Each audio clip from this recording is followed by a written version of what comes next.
You stand on the shore of the ocean watching the tide come in. You sense the call of the sea beckoning to take you further. You step forward little by little, not knowing what to expect, but expecting more. You keep going as the ocean calls you to enter in to deeper waters.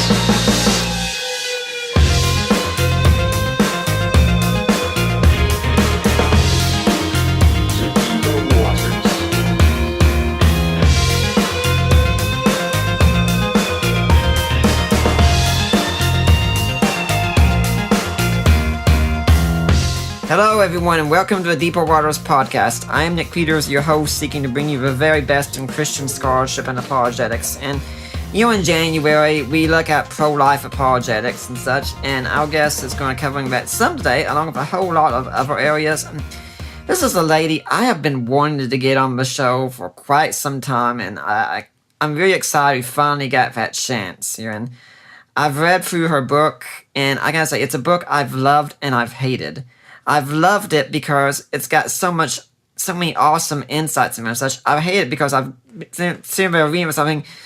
I knew all this stuff. Why couldn't I put it together as well as she did? Why didn't I not see the connections that she saw before? I'm kind of kicking myself. This stuff, it's so good. I wish I had thought of it.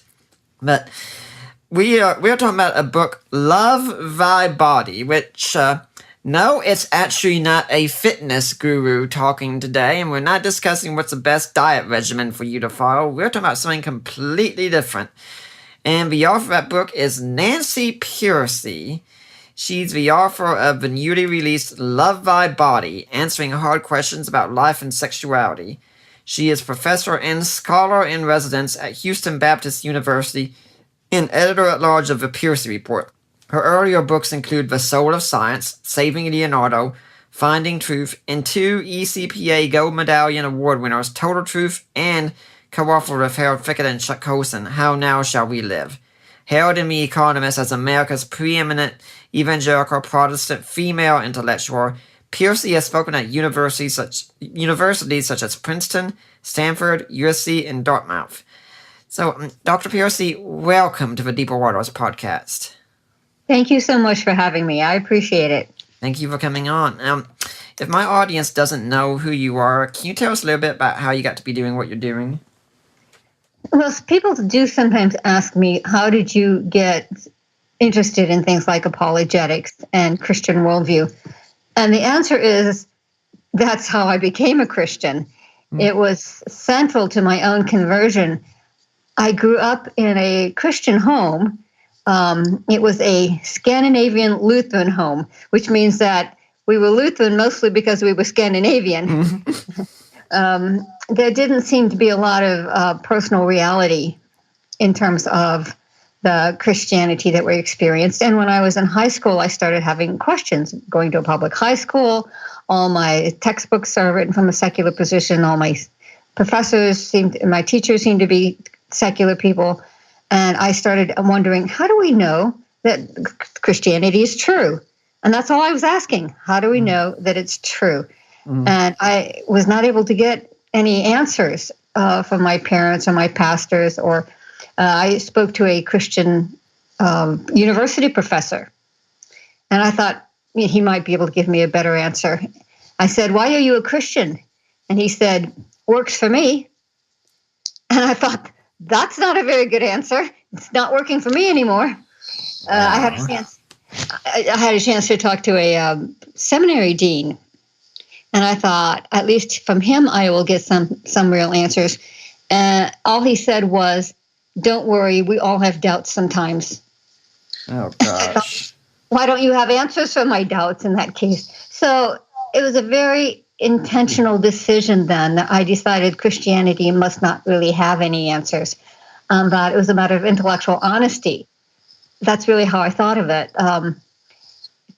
Intellectual honesty, you can't say you believe something if you don't have good reasons for it, whether it's Christianity or anything else. And so about halfway through high school, I intentionally set aside my Christian background and said, I am going to go on a search for truth.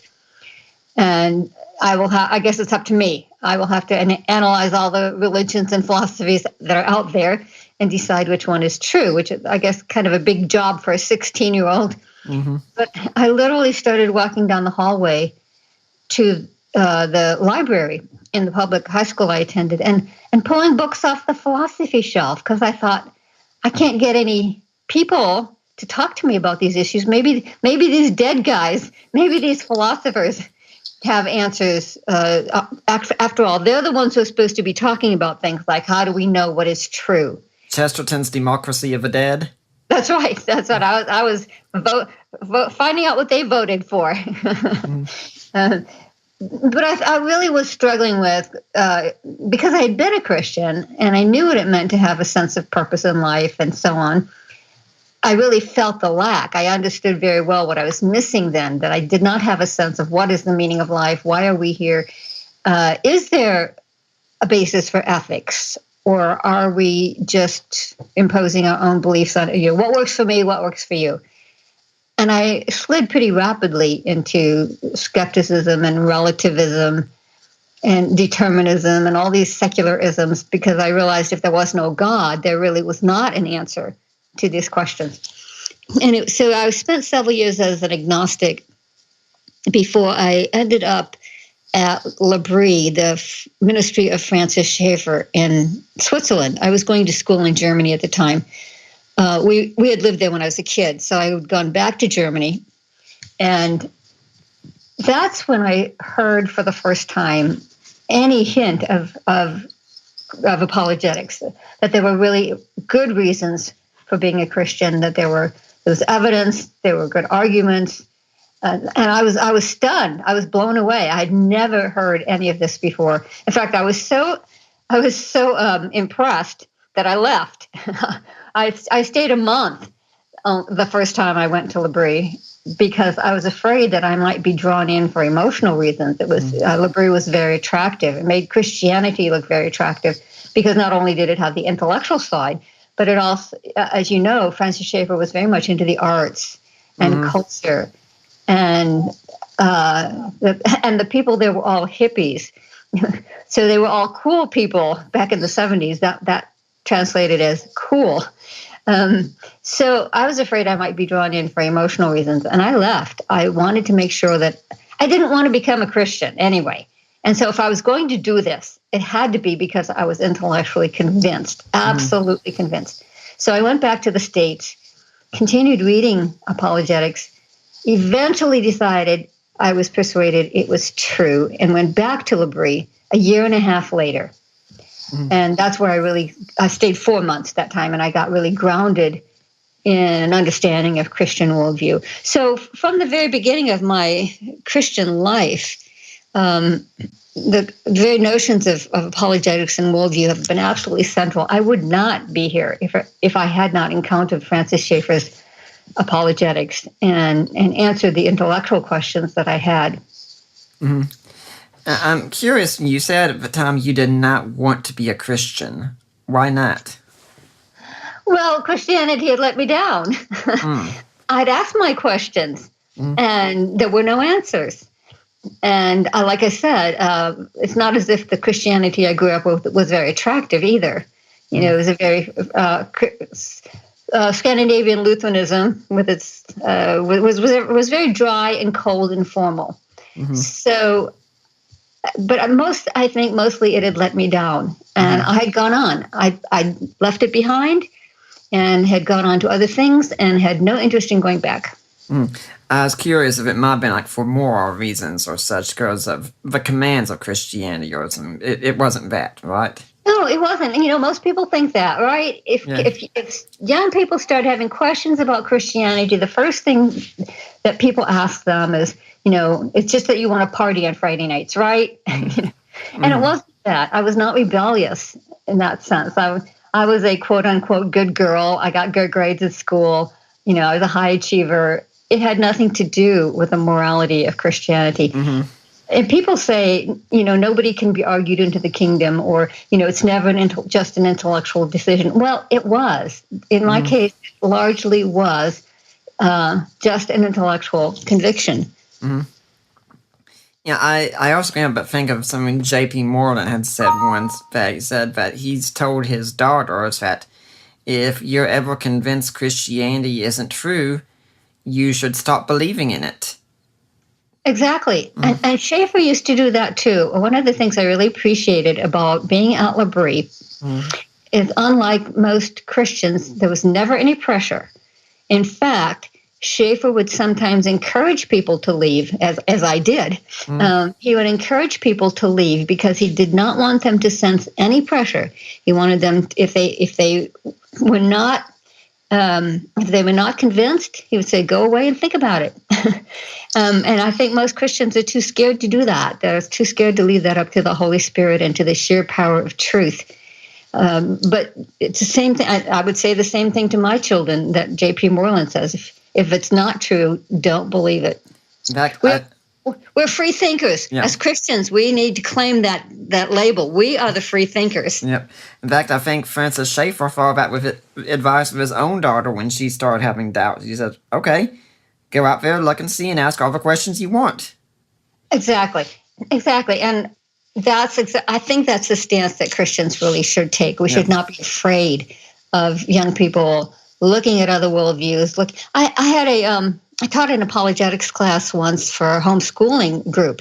Back when my children were younger, I knew that the only way they were going to get apologetics is if I taught the classes. So in my homeschooling classes, there was a mother who once came to me and she said, "Well, I don't know if I want to sign up my son for your class because I don't know if I want him to know that there are other worldviews out there and that there's people who don't believe in God."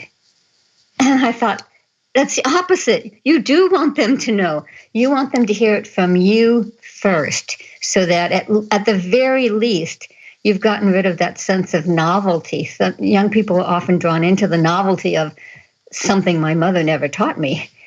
And you can at least get rid of the sense of novelty. You can at least give them the sense that there are answers out there, even if they haven't fully accepted them. When the crunch comes, they will remember, there were answers to these objections, and they will go seek them out. Yeah, I kind of think this has to be an extremely naive mother, because her son's going to find out anyway, sooner or later, especially in the age of the internet. Exactly. And what I have found, my next book actually is going to, this isn't set in stone yet, but I think I will write a book on how to keep your kids Christian in college. Mm-hmm. And it's inspired by the fact that so many Christian parents are letting their kids go off to secular universities and are not preparing them by letting them know what they're going to run into. I encountered a mother not long ago, and she was at the College of Biblical Studies, which is a Bible college here in Houston, and I speak there frequently. And this mother came up to me and said her son had gone off to Texas A&M. I don't know if you know, but Texas A&M is a very conservative college, as secular colleges go. And yet, even there, he was studying psychology and lost his faith within the first semester because he had not been prepared to know that in psychology today, most of the theories are not only secular, but actively anti-Christian. Ever since Freud, psychology has assumed that religion is a sign of mental illness, that it is, as Freud put it, it's a infantile regression, that if you just can't grow up, and so you project an imaginary father figure into the sky. Well, this young man didn't know that, and so when he encountered all of these negative views of religion, within his first semester, he just gave up his Christianity altogether. And he's, I think, a junior now, and still is still floundering. And I couldn't say this, of course, to the mother, but I couldn't help thinking, you mean you let him go off to study and you didn't tell him? You didn't tell him what he was going to encounter?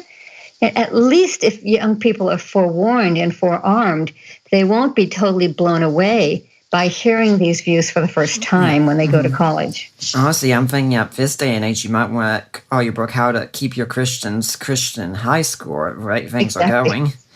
Yeah, good point. Yeah, and one other thing I want to talk about before we get on the book is I'm always happy to have people on from HBU here, although I understand you have a certain number of very odd fellows working there with you, don't you? You're right. Very odd. I don't know if you know this guy named Mike Lacona, but you know. Yeah, I've heard about him. He seems like some kind of weirdo, I think. I actually got a request from my brother recently saying, this guy named Mike Lacona is coming to our city to speak. Do you think he's worth hearing? And of course I wrote back and said, go. Don't stop. Go. Yes, he's been on a number of times. Jerry Walls has been on. Holly Ordway has been on. It's always great to get people from HBU. Wonderful school there. Yeah, they're great colleagues. Now, this book, Love Thy Body. I mean, obviously, we're talking about, the fitness regimen you need to follow, the diet you need to follow to get into proper shape, right? Yeah, exactly. That's what it sounds like, doesn't it? It does. And the interesting thing is, even I have to cover a little bit the diet regimen thing because many people say that the thesis of the book is that secular views, the secular ethics, actually rests on a devaluation of the body and a devaluation of biology. And when people first hear that, they first say, wait a minute, that sounds wrong. Doesn't Western culture place a ridiculously high value on physical appearance and fitness? Don't we have an obsession with diet and exercise and bodybuilding and cosmetics and Botox and so on? An HBU professor once said to me when I was giving a seminar, she said, it seems to me that people go in really the opposite direction. They're making an idol of the body. But you see, to be obsessed by the body does not mean the same thing as accepting it. You see, the cult of the body, the veneration of the airbrushed body, the one we see in the media, the unrealistic photoshopped images that we're surrounded with, is actually an expression of a hatred of real bodies. And so even though it's true that there is a kind of a cult of the body, it expresses an aversion to real bodies. When you say it sounds like a bodybuilding book, ironically, even bodybuilding can be kind of instrumentalizing of the body, meaning you treat it as a tool to be used and to be controlled and to be objectified instead of valuing it for its own sake. And so that's the obsession with the body does not really undermine my main thesis, which is that secular ethics rests on a low view of the body.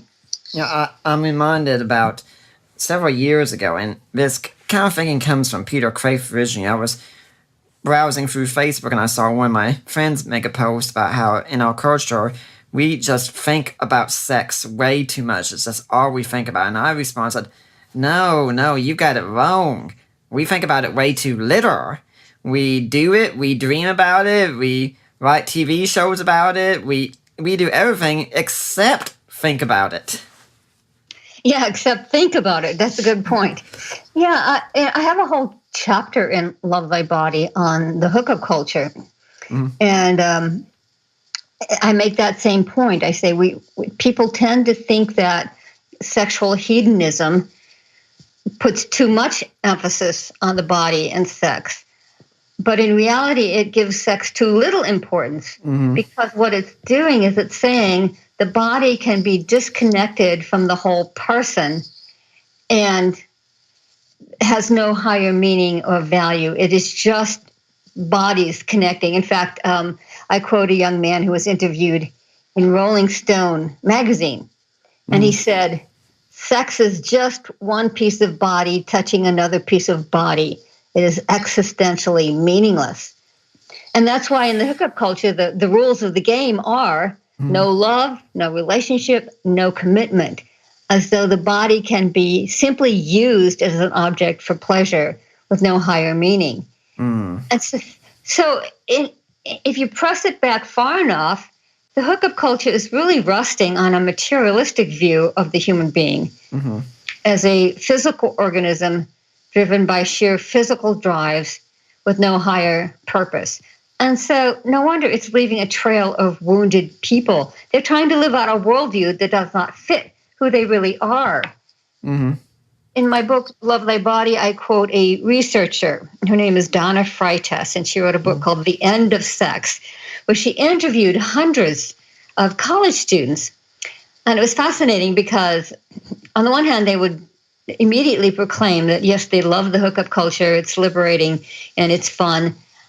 And then about halfway through the semester, they would start to admit privately that they are very disappointed in these meaningless sexual encounters. They feel hurt and lonely. They wish they knew how to create a genuine relationship in which they are known and loved as real people. And if you read some of the quotes from these college students, it's really quite heartbreaking. One of them said, a college student named Alicia says, hookups are very scripted. You have to learn to turn off everything except your body. You have to make yourself emotionally invulnerable. Or another one says, another college student said, sex should stem from emotional intimacy, but it's the opposite with us. And one of them summed it up by saying, it's body first, personality second. So they sense what's happening here is that their body is being cut off from who they are as whole persons and treated as if it were just a physical organism. And it's very dehumanizing. And so you were right when you said the main problem is we're not really thinking through how we're treating the body in our sexually libertarian culture. Yeah, I'd like to let people know this book, in it, you cover topics like abortion, pornography, premarital sex, homosexuality, transgenderism. Let me go on thinking, it kind of would have been nice if you'd written about something that we're all talking about today, something relevant to today, right? Right. Yeah, I just chose things out of the headlines, But these are the issues that are in the headlines. This is every day. This is the first book I've ever written where every day, pretty much, there was something in the news relative to the book, and I'd have to quickly look it up and say, is this something that needs to go in my book? Because they certainly are the issues that are pressing in on us every day. Yeah. Now, when we're talking about this thing, I mean, we're not talking about, for instance, there are a lot of Christians out there who hold sort of a view of the soul. The only exception are ones that are totally physicalist and such in their anthropology. But we're not talking about anything like body-soul dualism to that extent. We're talking about something totally different, aren't we? Yeah, right. It's difficult because there's not enough words. And so when I say dualism, I'm not talking about the traditional Christian understanding of body and soul. Yeah. But people also use the word dualism to describe the secular distinction between body and person.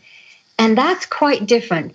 It might be the easiest to see in terms of abortion.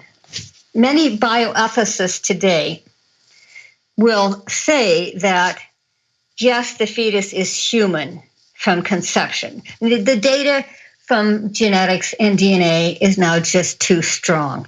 It's clear that the fetus is human right from the beginning. But they will say it's not a person. That to become a person, you need to achieve a certain level of cognitive awareness, cognitive development, consciousness, and so on. And so as long as it's merely human, merely in quotation marks, as long as it's merely human, it's just a disposable piece of matter. It can be killed for any reason or no reason. It can be used for research. It can be tinkered with genetically, harvested for organs, and disposed of with the other medical waste. So there's a label for it, in fact. It's called personhood theory. And it's the idea that essentially the human being has been split in half. On the one hand, it can be physically human. I mean, scientifically, it is a human organism. There's no doubt about it.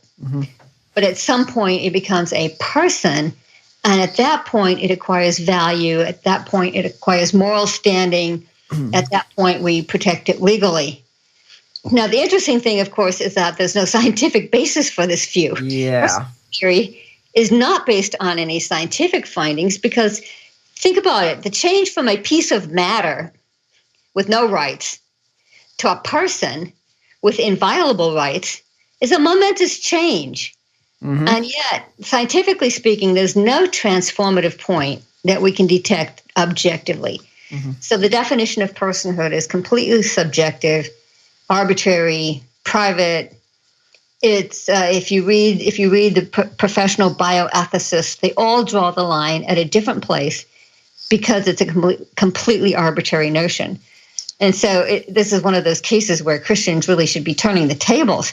It is Christians today on the issue of abortion who are saying, we want a scientific view. We want to go with what's biologically valid. We are first going to we don't determine the worth of human life until we first determine that human life exists. Mm-hmm. So arguments for pro-life arguments always start with the science. Mm-hmm. And it's the pro-choice arguments today that are based on a private, arbitrary, subjective notion of personhood. Yeah, I find it so odd we live in a culture where everyone would say, well, we need to prove it scientifically, except for when it comes to things like, say, abortion and such. And all of a sudden, they switch to philosophy, which they usually denigrate as, not nearly as good as science, but I guess there's an exception here. It is philosophy, and yet it's even philosophy in a bad sense. Because it's not, I would like to have a higher view of philosophy as rational inquiry. Mm-hmm. And what they're promoting is not even that. It's more on the level of just personal values. In the secular meaning of the word value, what they mean is what I like, what I prefer. Mm-hmm. They use the word value to mean something that's completely subjective. And that's what the concept of personhood is. It's not even philosophical in the good sense. It is a private, subjective, arbitrary, personal value. Yeah, there's a story you talk about in the book, and I thought it was so great when I read it. I know Robert George was involved in it. I think the other person was Stanley Fish, and there was a debate between the two of them. You know what story I'm talking about? Oh, yeah. It started when Stanley Fish wrote an article in the journal First Things. I even remember reading that article. And he claimed there that pro-lifers have no right to bring their views into the public arena. Why not? Well, he says their views are based on faith, and faith is something private and subjective. Abortion advocates, he said, base their views on science, on the best ideas of science when life begins. Well, Robert George of Princeton challenged Fish to a debate at a meeting of the American Political Science Association. And in his paper, George argued that in reality, it's the pro-life position that's based on science. And it's customary in these kind of debates that the two scholars will exchange their papers ahead of time. Mm-hmm. So when the meeting opened up, Stanley Fish, who's a well-known deconstructionist, by the way, at Duke University. Mm-hmm. So Stanley Fish throws Robert George's paper on the table and announces, Professor George is right, and he is right to correct me. And of course, the admission was met by stunned silence. Everyone's jaw is falling to the floor.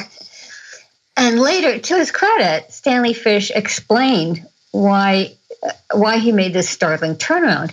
He said, it used to be that supporters of abortion would cast themselves as the defenders of rational science and would cast pro-life people as the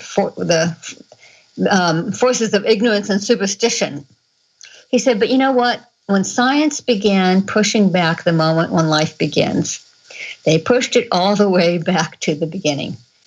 And as a result, defenders of abortion have shifted tactics. Mm-hmm. And now it is a fact that pro-lifers are the ones who make the scientific question the key one. When does life begin? Whereas the supporters of abortion want to transform the question into a metaphysical one, or as he calls it, a religious question. And the way he puts it is it mere biological life or is it moral life? Mm-hmm. Which is his way of saying, is it it's the body-person dualism? Is it merely biological life? Is it just a body? Or is it moral life? Is it a person with moral standing and a right to legal protection? So it's fascinating. Because what he's saying is the pro-abortion forces lost the argument. They lost the argument on the scientific level. And so they've had to shift grounds now to reject science. Something that really struck me as how far we've moved, that this kind of thing isn't even thought about so much anymore, was back in 2016 during the third presidential debate. I remember two specific questions. Trump being asked if he would accept the election results if he lost, and he said, "I'll wait and see. I want to check things out first," which I understood him saying very much. And then Hillary being asked about partial birth abortion, and she describes it live before an audience and defends it. Guess which one people were talking about the most? Right. The first one. Yes. I mean, it's like, it seemed so unreal to me. I was thinking, I don't care what you think about each of them politically and such. We're talking about partial birth abortion being described, which I think is essentially murder right there. And no one bats an eye. Yeah, that's a good point. That's a very good point because, I've talked about how professional bioethicists are now ready to admit that life begins at conception, but it's not only professional bioethicists. In my book, Love Thy Body, I quote several popular level writers who are now willing to admit that life begins at conception, especially feminist writers. There was one British journalist who said, "I had always firmly supported abortion, and then I had my own baby, and I started to wonder." Unfortunately, then she hardened back to her absolutist support for abortion, but she continued to acknowledge that life begins at conception. She said, "My daughter was formed at conception. Anything else that we might say is just a lie to make ourselves feel better that we're taking a life." And she says, "Yes, abortion is killing, but it's the lesser evil." To which you would say, what could possibly be a greater evil than taking a human life? Right. And she said, well, even worse would be putting limits on women's right to control their reproduction. And so she ends her article with this chilling line. She says, "To defend women's rights, you must be prepared to kill."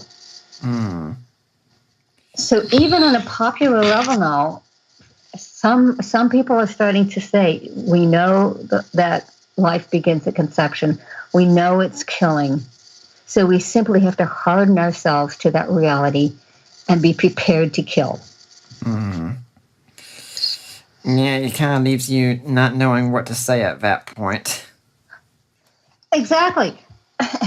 And I have several examples like that. Another one was another feminist writer in Salon magazine who said, yes, and she too said, and I knew without a doubt that when I was pregnant with my children, I knew without a doubt that they were human. No question. And then she also ends by saying, yes, in abortion we take a life, but it's a life worth sacrificing. Worth sacrificing what? To women's interests, in other words. So it's amazing how forthright many of these writers are becoming about what they're doing. It's no longer just, oh no, it's a blob of tissues. Oh no, it's just a collection of cells.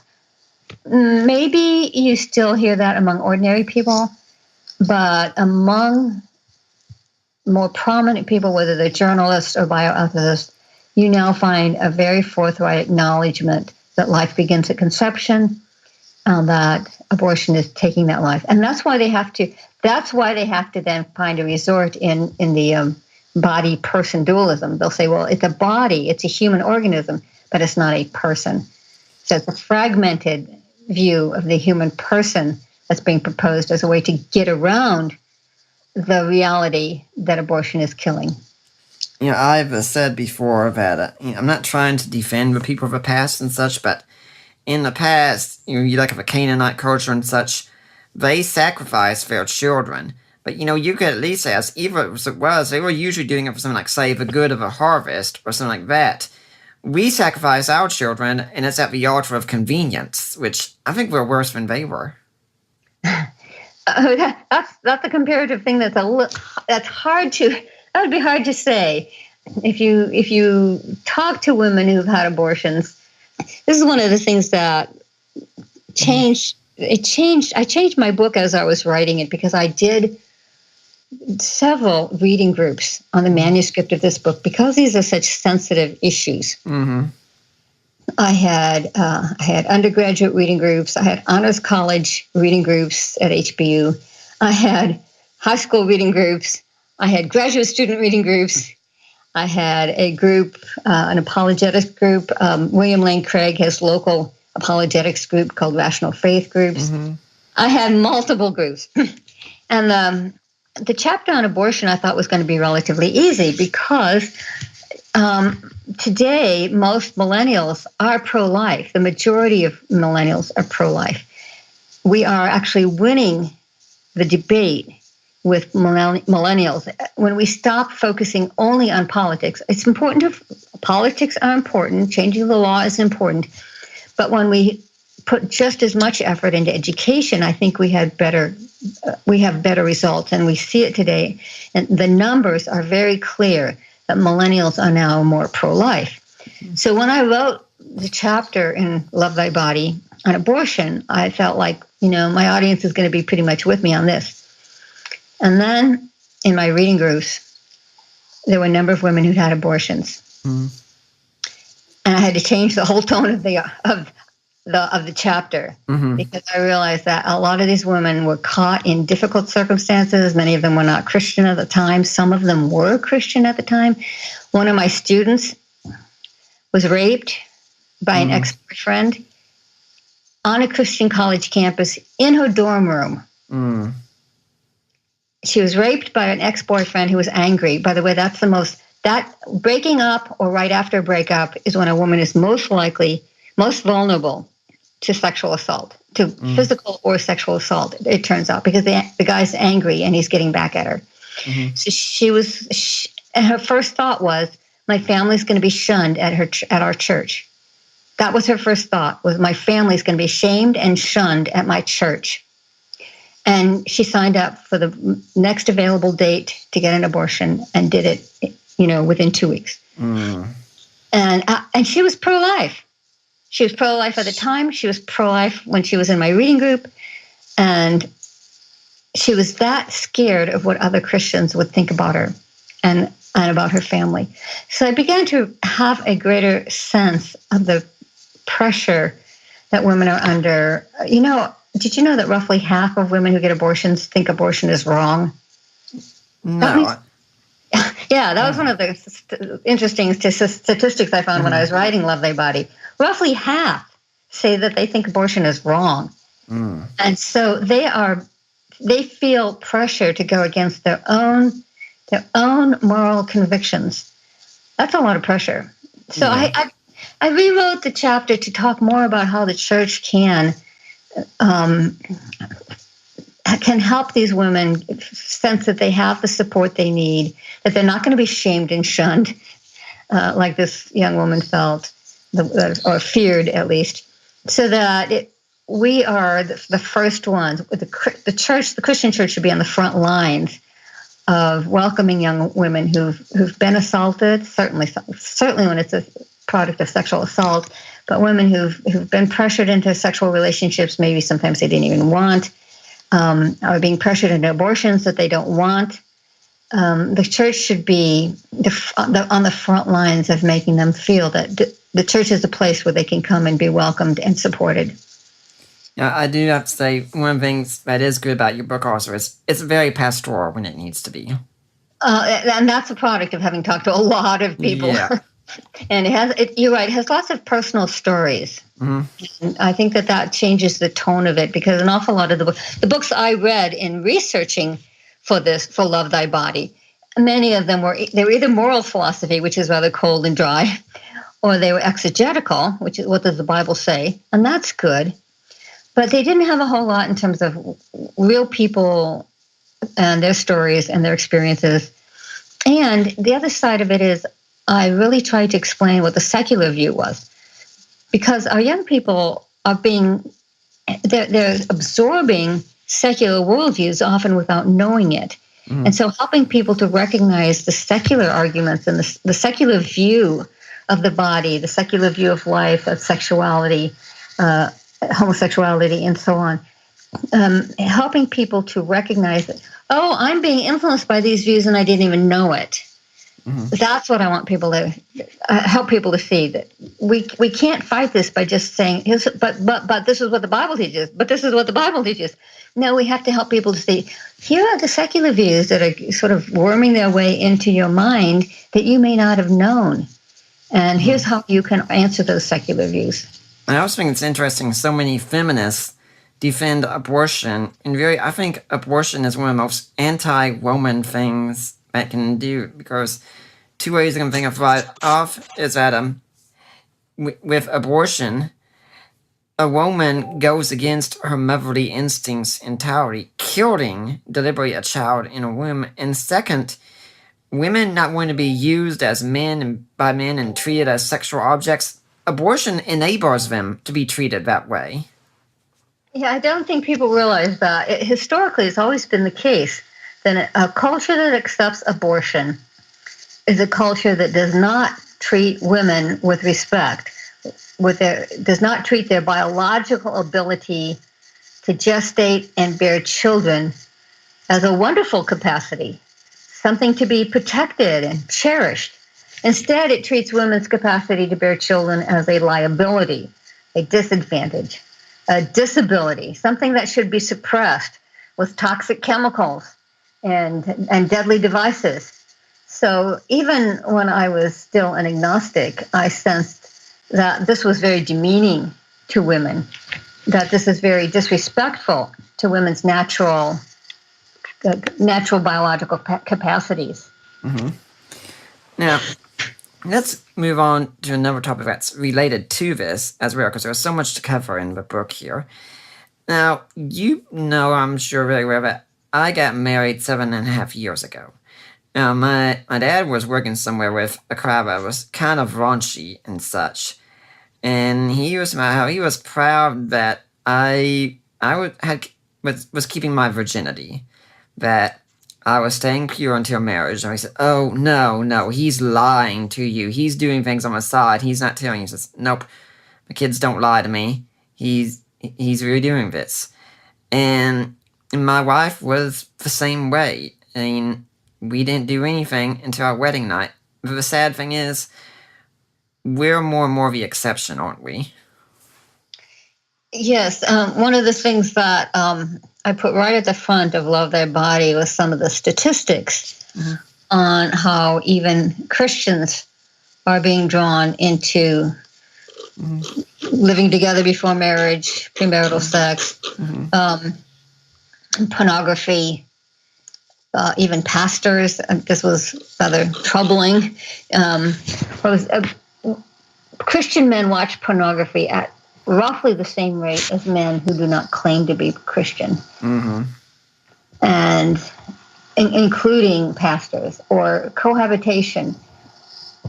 About half of Christian teenagers, or teenagers with religious backgrounds at least, support living together before marriage. Among people who have divorced, many of them attend church regularly. Homosexuality and transgenderism are issues that are dividing even conservative religious groups. And again, roughly half of millennials say that same-sex behavior is morally acceptable. Here at HBU, Houston Baptist University, my colleagues tell me that more than half of our students do not have a biblical view of homosexuality. And abortion teaching. This was an astonishing one. This is a Lifeway survey, found that 70% of women who have an abortion self-identify as Christian, and 43% said they attended a Christian church at least a month or more at the time they aborted their baby. So what you're talking about when you say, you're the exception now, is that these practices have certainly spread through the church to where the church does not look significantly different from the rest of the culture. And what people don't realize, though, is that when they accept the practice, they end up absorbing the worldview that justifies the practice. And so it's not something you can just do. Okay, I go to church on Sunday, and I go to the Bible study, and I go to a prayer meeting, and that's not affected by what I do the rest of the week. No, what you do the rest of the week is, in fact, you're absorbing the secular worldviews that justify those practices. And so over time, they will start to crowd out your Christian worldview.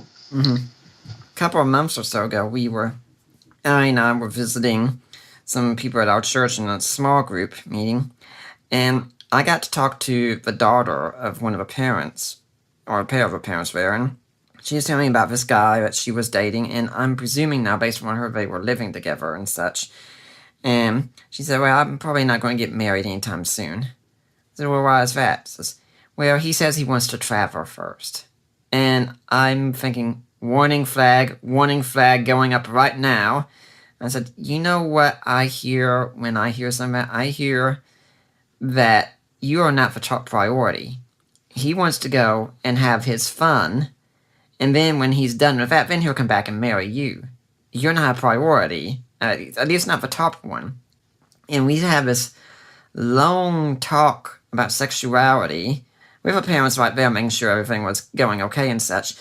And all the dangers of living together, having sex before marriage, and things like that. And they were very appreciative afterwards that we have been trying to tell her these things for so long, and she hasn't listened. We needed someone to come in from the outside and such. And it just boggles my mind here to see so many women, in essence, selling their bodies out, thinking they're going to get love that way, when really the guy is just looking and saying, yeah, I've pretty much got her here for entertainment purposes, and hey, I don't even have to make a commitment, and she puts out, as it were. Yeah, and I think that what people don't realize is that the body, in a sense, has a language. When your actions are actually communicating something. Like in the Christian worldview, your body is part of the creation that's declaring the glory of God. And so the fact that humans reproduce sexually is not some evolutionary accident. It's part of the original creation that reveals the wonder and beauty of the Creator. And the implication, of course, is that the body speaks its own language. And we know that. We know that a smile means something. And we all know that a punch in the face means something. That even with broad, some differences among cultures. But, when you hold hands with someone, what does it mean? When you kiss someone, what does it mean? And that's why when Judas betrayed Jesus with a kiss, it was so painfully ironic when Jesus says, you betraying me with a kiss, of all things? Because, of course, a kiss means something, and he was using it to mean the opposite. And in the same way, sexual intercourse means something. It is the most intimate, the ultimate form of physical union. And that's why it's meant to express the ultimate form of personal union of two people combined in marriage who are committed on all levels.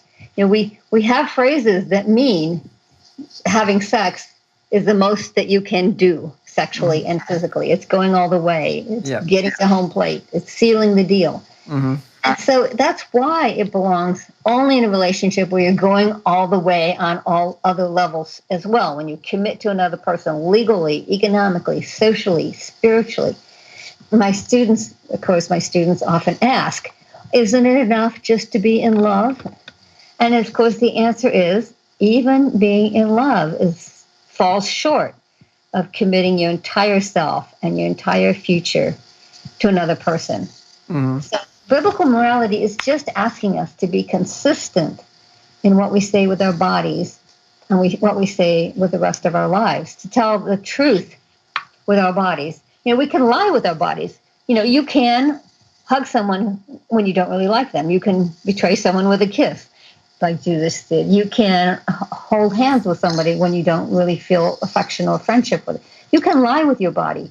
And in essence, that's what the Bible says you're doing when you have sex with someone that you're not committed to on all levels. You're saying, I'm committed to you on all levels because you're doing the most you can do physically when you're really not ready to commit on all levels. Essentially, you're putting on an act. You're contradicting yourself. You're being dishonest. You're saying something with your body that's not really true. And I think that's what we have to help people understand, is that it's a matter of integrity. Are you speaking the truth with your body? Well, Dr. Pearcy, there are some people who say, but, if you were out shopping and you were going to buy a car, you wouldn't buy a car without taking it for a test drive. So why not apply the same thing to marriage? Because it's not a test drive. In other words, you cannot test ultimate commitment. As you know, when you live together without ultimate commitment, what you're doing is you're practicing living together without ultimate commitment. You're actually training yourself in less than full commitment. That's the danger. It's not just that you don't have full commitment yet. It's that you're training yourself in having a relationship that externally may look like you're committed, but you're not. You're training yourself in, like I said, not telling the truth with your body.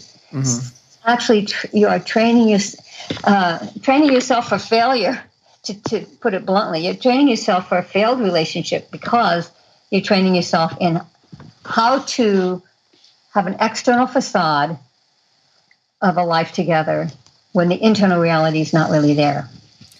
Now, to be fair, though, just because some people do this, and of course I'm not justifying it at all, it doesn't mean they're condemned to a failed marriage at all, but it means they really need to change their views on marriage. Well, the statistics are against them, Yeah, they are. The statistics are that the people who live together are actually more likely to have failed marriages. Now, it does depend to some degree. If it is true that people who live together just shortly before they get married, the statistics are better. But on the whole, the statistics are certainly, you're shooting yourself in the foot. You are going against the odds. If you live together before marriage, your likelihood of breakup. The studies have shown this fairly consistently. So this is not a question of anyone's opinion. This is a fact that people who live together outside of marriage are more likely to divorce once they do get married. So if nothing else, out of sheer self-interest, you should be motivated because you want a good marriage. Everyone wants a good marriage. Yeah. Everyone wants a marriage that's going to last, where your spouse is going to be faithful, where you're going to have genuine commitment to the point where you feel secure and you're not always afraid the other person is going to duck out on you or be unfaithful to you. We all want a good marriage. So if nothing, out of no other reason than self-interest, maybe you're not morally committed, convinced, but out of self-interest, you should realize that when you live together outside of marriage, you set yourself up for the greater likelihood of divorce. What I tell women also is, I know there are some exceptions, but usually when it comes to the sexual market, we men are the go-getters. We are the ones that want the product the most, as it were. My own wife and I were talking, and I said, yeah, I could be sick and dying of a plague or something, and if she asked a question, I'd say, if she asked if I wanted to, I'd say, okay, let's go. That's the way we men think. And so what I tell the women here is, what you are doing when you have sex with a man, you are telling him how much you are worth. What does he have to do to get everything from you? So how much are you worth? Are you worth dinner and a movie, 3 dates, a week, a month, engagement, a year? Or are you worth a total lifetime commitment, payment right up front beforehand? Yeah, that's a good way of putting it. I agree. And Tim Keller puts it this way. Sex is God's appointed way for two people to say reciprocally to one another, I belong completely, permanently, and exclusively to you. I had an article in Fox News about a week ago, and it was based on an article, a new book that's come out, and the new book showed that even in Silicon Valley, they have a problem with sexual exploitation just as much as Hollywood or politics or the media. The new book reveals that in the movers and shakers of the tech world, the entrepreneurs, investors, founders of companies are hosting drug-fueled sex parties. And as always, it's the women who are losing out when they play this game, because women in the tech industry often feel compelled to attend the parties to get ahead in their careers, because a lot of business deals get made at these parties. But when they do join in, the reality is that it stalls their careers. Why? Because they start to be seen as sex objects instead of respected as professionals. Yeah. So liberals are like to congratulate themselves on being progressive, and it was interesting to read some of the quotes from the book, because these tech leaders who attend these parties are very self-congratulatory. They say, "Well, it's because we're innovators in our field, and so we're innovators and unconventional in our sex lives as well." But they're really fooling themselves when you consider how sexualized our culture is. They're not being brave or radical. They're being conformist. Look at how a hedonistic ethic pervades all of our public institutions, where most of them are probably university educated, and universities are holding sex weeks, where they bring in porn stars as speakers. They bring in sex toy companies to display their wares. Women nowadays often, according to studies, women feel pressured to imitate porn stars. Or if you back up even further, high school. Many students say that the sex education programs make them feel pressured into having sex. One study found teens feel more pressure from their sex education classes than they do from their girlfriends or boyfriends. And of course, then there's the use of sex in advertising, movies, music, fashion, even children's toys. There are dolls now for little girls. Last time I went looking for a toy, a Christmas toy for my grandson. I have a grandson. Congrats. And there were dolls for little girls that look like tramps. They're wearing fishnet stockings. They're wearing red hot lingerie. They're wearing heavy makeup. And there are even clothes for little girls that are called slut style, all the way down to infant clothing that says, "I'm too sexy for my diaper." So children are being sexualized at ever younger ages. So that, in Silicon Valley, these tech leaders are not being bold and unconventional. They're following a script that was given to them. They're falling for a sales pitch. What really takes courage today is what you did. It's to stand against our sexualized culture and to stand for chastity and to treat women with respect. Yeah. And it's also, again, I know there are exceptions, but it's definitely a lot harder for women, because usually women much more emotionally connect with sexuality. I realize we men do too. I tell people, I loved Allie before we got married, but then, once you go and you seal the deal, somehow that love just seems to escalate to a whole new level you never would have thought possible and such. But the men usually can much more easily, as it were, hit it and quit it. But the women are the most damaged because they've bonded with that person. There's in Love Thy Body, I talk about the chemistry, talk about bonding.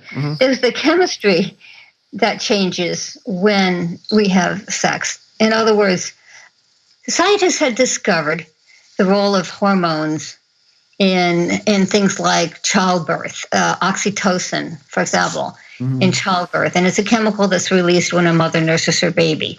It stimulates an instinct for caring and nurturing. In fact, it's often called the attachment hormone. But you can imagine how surprised scientists were when they discovered that oxytocin, the same hormone, is released during sexual intercourse, especially but not exclusively in women. And so as a result, the desire to attach to another person when we have sex is not just emotional. It's part of our chemistry. Oxytocin has been shown to create a sense of trust. One sex therapist puts it this way. She said, when we have intercourse, we're creating an involuntary chemical commitment.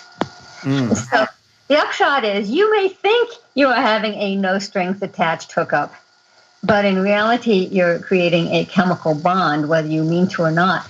I was amused I was reading Glamour magazine, and even Glamour magazine warns young women.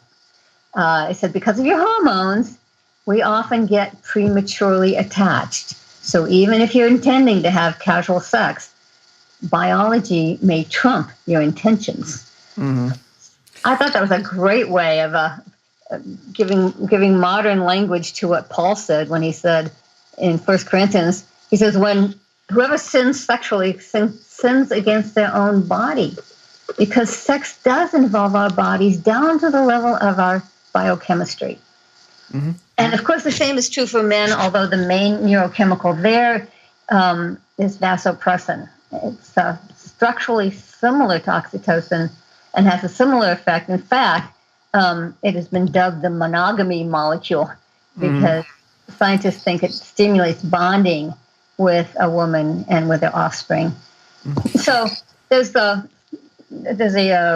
UCLA, University of California in Los Angeles, a UCLA psychiatrist, and she sums this up. She says, you might say we are designed to bond. We are chemically designed to bond. So what does that mean? It means that when you have a sexual encounter with someone, you are bonding emotionally and chemically, whether you mean to or not.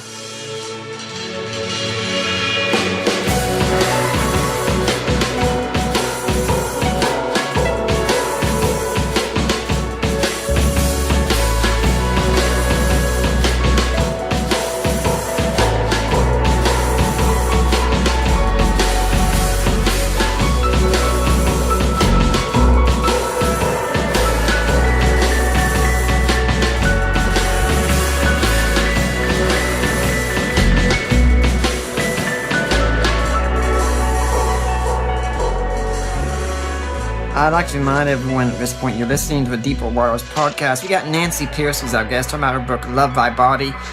We're here next week, where we're going to find out what we're going to have. I'm still working on getting some good guests. I'm wanting next month to be a love and marriage month, as it were, especially with Valentine's Day, and getting to other topics after that come March. So right now, I'm still working on things. But for now, let's get back to Dr. Pearcy talking about Love Thy Body. Now, something we did talk about is pornography a bit, and that's something that more and more women are getting into. But, some people could say, what's the big deal? A man could say women are beautiful, and I just want to admire that beauty. What's the big deal? Well, even pornography has the addictive power that it does, because it too literally changes the chemistry of our brains. Just like other addictive triggers, it floods the brain with dopamine. And that rush of chemicals, when it happens over and over again, it rewires the brain's reward pathway, and it can become a default setting. And the trouble is, of course, that when you have this rush of dopamine, the brain eventually gets overwhelmed. It's a chemical overload, and it starts to shut down some of the dopamine receptors. Mm-hmm. And as a result, the porn viewer is not getting the same high. And he has to seek out more hardcore pornography to get the same dopamine effect. That's how it becomes addictive. So what it means is that science is confirming that human beings are a unified whole.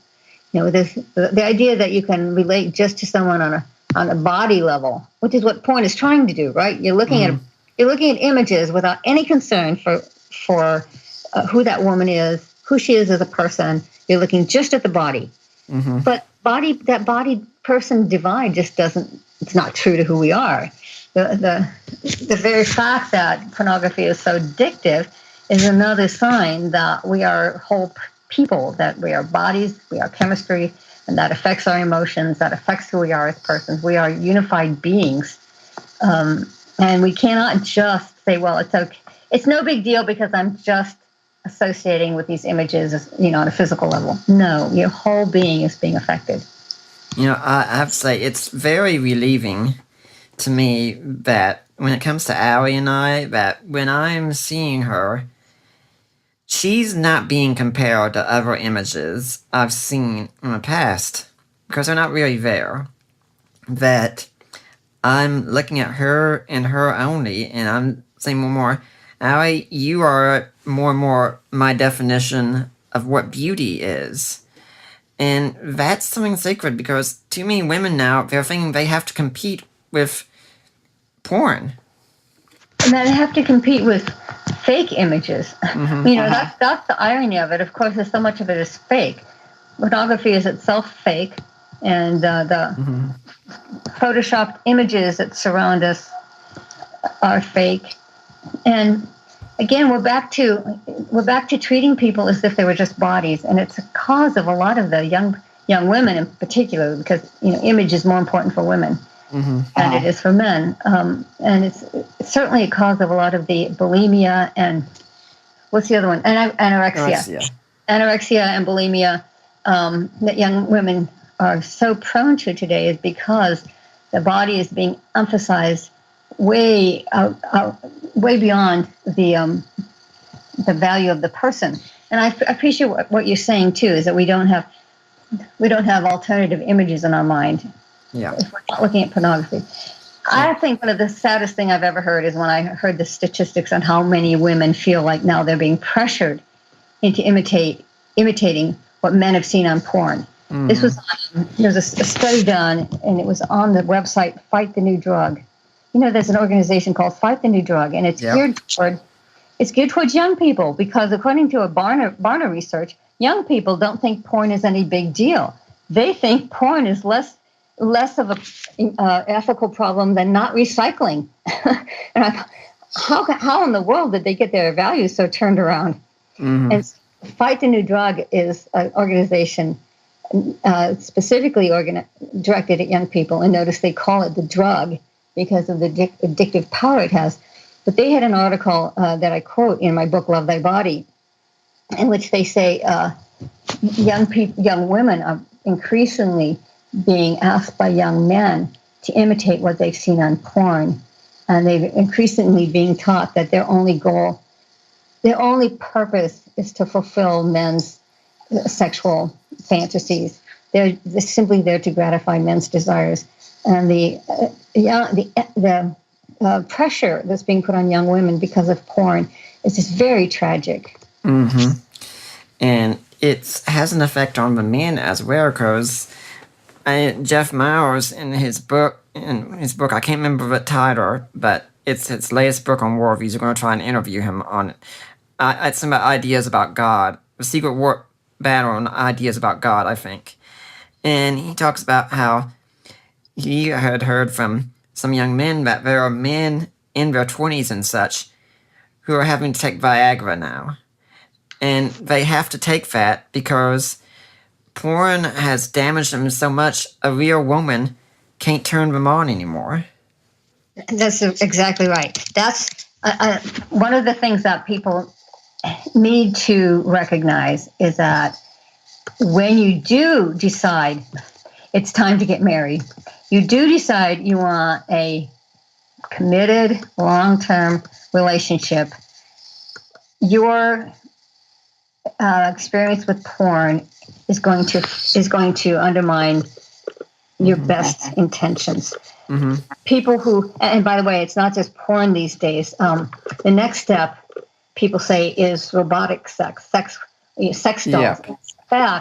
In fact, and I believe I've seen two articles now, one in Spain, Barcelona, Spain, and another in, I think it was the Netherlands, that sex doll brothels have opened, so that instead of you go to a brothel, and instead of having real women, you have sex with sex dolls, which is, of course, the ultimate depersonalization.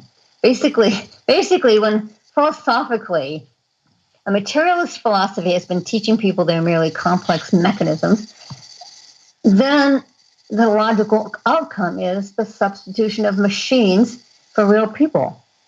It's the ultimate depersonalization. Yeah, Allie had shared the story with me about that because she loves Japan. She's fascinated with Japan, but they have those stories of things going on over there and such. And it just blows my mind, Terry. And I'm thinking, I really don't get it, because a robot can do many, many things, I'm sure, but a robot can't really care about you and want you. And to me, that's what makes the marriage act, as it's called, so special, because when it's going on saying, yes, my wife actually wants me for me. It's not a robot. It's a real giving going on. Yeah, I think it's good to get some background. When I mentioned materialist philosophy, it's good to get some background on where is this mentality ultimately coming from.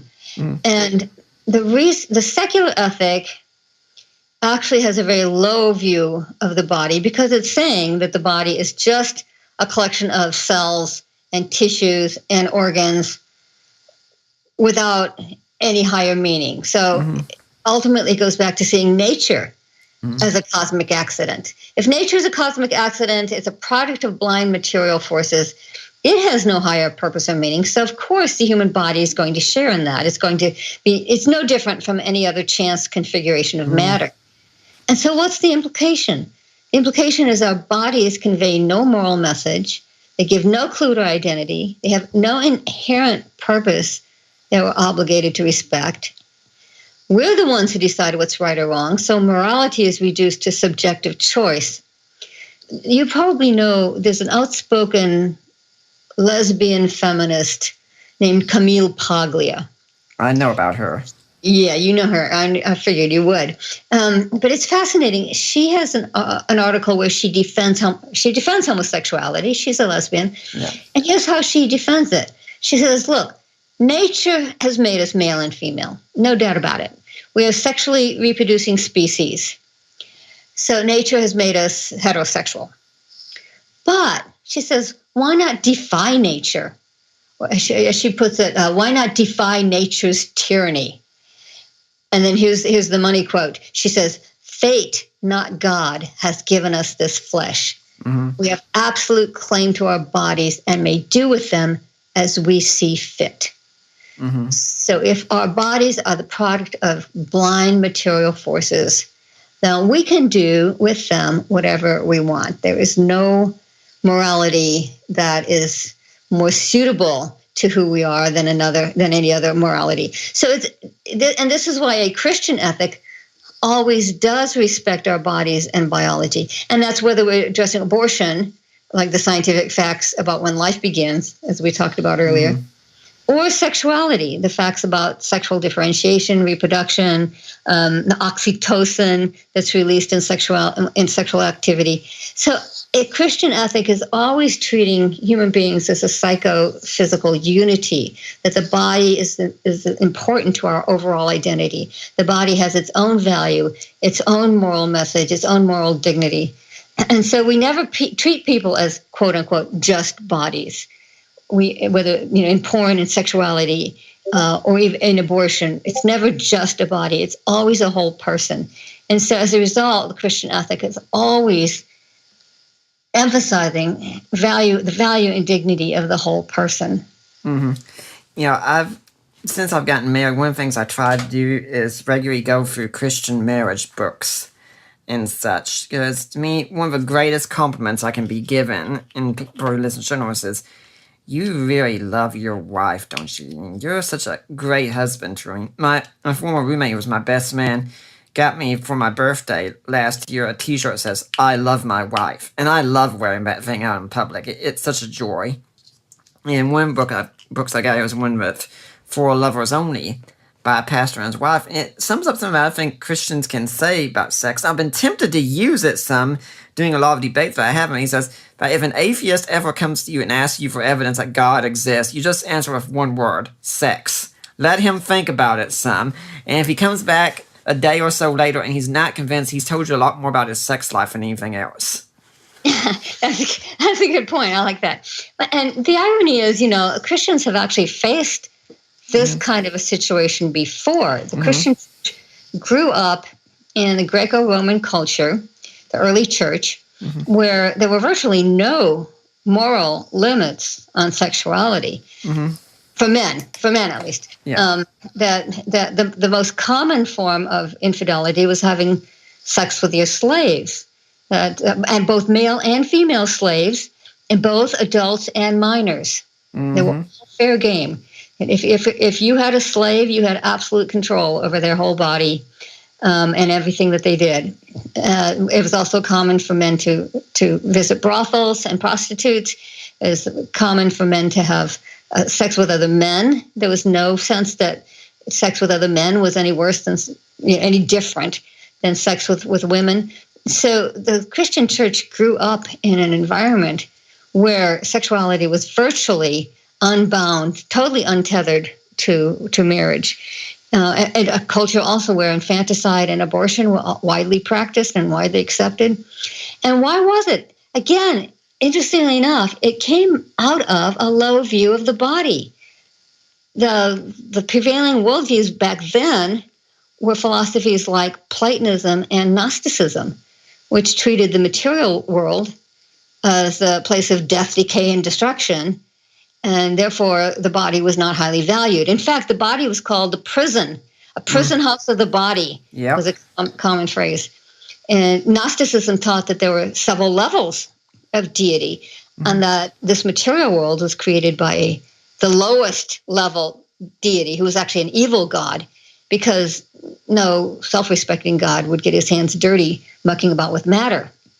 So in this context, Christianity was revolutionary. It taught that no, it was the highest God, the supreme deity, who created the material world. And what's more, he pronounced it very good. And an even greater scandal was the incarnation, that God himself entered that material world and took on a human body. The incarnation is the ultimate affirmation of the dignity of the body. And finally, at the end of time, God is not going to scrap the material world as if he made a mistake the first time. He's going to renew it and restore it and create a new heavens and a new earth. So the Apostles' Creed affirms the resurrection of the body. This is an astonishingly high view of the physical world. There's nothing like it in any other religion or philosophy. And that's why my book, Love Thy Body, gives people the tools to go beyond a negative message. It's wrong, it's a sin, don't do it, thou shalt not, which is true, but it's incomplete. My goal is to help people, equip people to show that a biblical ethic is more appealing, more attractive, more affirming, more humane, more loving than any secular ethic. Yeah, and I like to make sure people know something, that when I interview people about these books, generally all I can give is a picture and a paragraph, because there is so much in these books, so much that you can't cover everything. You can't walk away from here and think, well, I know everything that's in the book. You're not going to. But I'd say this book is one I'd call a bombshell book. I mean, if you are debating these issues at all, or want to know more about these issues, this is one I'd say put on the top of your list to get. I've got a really good friend, my former roommate, who I talked about and such, and I messaged him as I was going through this, and I said, you have to get this book. You have to. There's no excuse if you don't. Well, talking about issues, maybe we should cover a couple of those hot button issues, like homosexuality, for example. Well, I was going to get to that. Well, yeah. Okay. Yeah. Take your time. Before we do that, though, since it is a hot button, I'd like to just go ahead for a little bit here and let people know you're listening to the Deeper Waters podcast, and everything we do here is listener supported, and we could really use the support of people like you here. And if you want to do that, go to deeperwatersapologetics.com. There's a section on the side, help support the work of Deeper Waters Christian Ministries. And if you click there, you get taken to the ministry of Risen Jesus. That's the ministry of Mike Lacona. And you've gone to the right place. Those are my in-laws. You make your donation, and it goes to them. But you get in touch with Mike or Debbie or me or Allie and say, hey, I want that donation to go to Nick Peters. I want to go to Deeper Waters. And it goes to us, Finn. And it is tax deductible. Now, you can also buy ebooks that I've written, such as A Creed for the Ages, The Apostles' Creed in Today's Christian, or ones I've co-written, defying inerrancy, God and natural disasters, groundless, Christian answers of this generation's questions.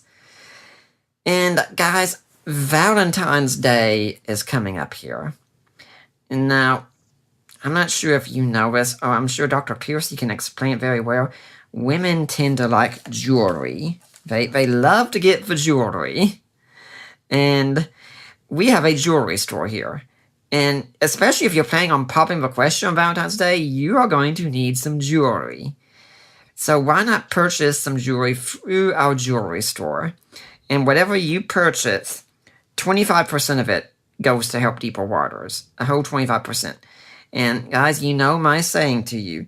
When you go this way, you can buy something special for that lady in your life to make up for that screw-up that you recently did with her. Or you can buy something for that lady in your life to make up for that screw-up that I know you're going to make with her. Yeah, if you can't do any of these, please at least go on iTunes and leave a positive review of the Deeper Waters podcast. I love to see them. Dr. Pearcy, do you have an organization you'd like to see people donate to? Actually, you've persuaded me. I think they should give to Deeper Waters and Risen Jesus, and I want to go browse your jewelry store is what I want to do. Oh, well, if you need help with figuring out how it works and such, and that goes anyone else out there, get in touch with me, and I'll make sure it's all set up and such. Now, Dr. Pearcy, we're talking about homosexuality, and we're going to have to connect this also as well with the Oberfett or Supreme Court ruling. Now, some people say, homosexual behavior, what's the big deal? As long as there's love, because love makes it all right. Right. In Love Thy Body, I am helping people to get a different perspective on it. And I'm arguing that it really expresses a low view of the body. And think of it this way. No one really denies that biologically, physiologically, anatomically, males and females are counterparts to one another. That's how the human sexual and reproductive system is designed. So when you embrace a same-sex identity, what you're implicitly doing is saying, I'm contradicting my biological design. You're saying, why should the structure of my body inform my identity? Why should my sexual identity as male or female have any say in my moral choices? So this is a profoundly disrespectful view of the body. It implies that what counts is not my body, whether I'm biologically male or female, but solely my mind, my feelings, my desires. And it also creates an inner conflict between the two. Essentially, it has a fragmenting and self-alienating effect on the human personality.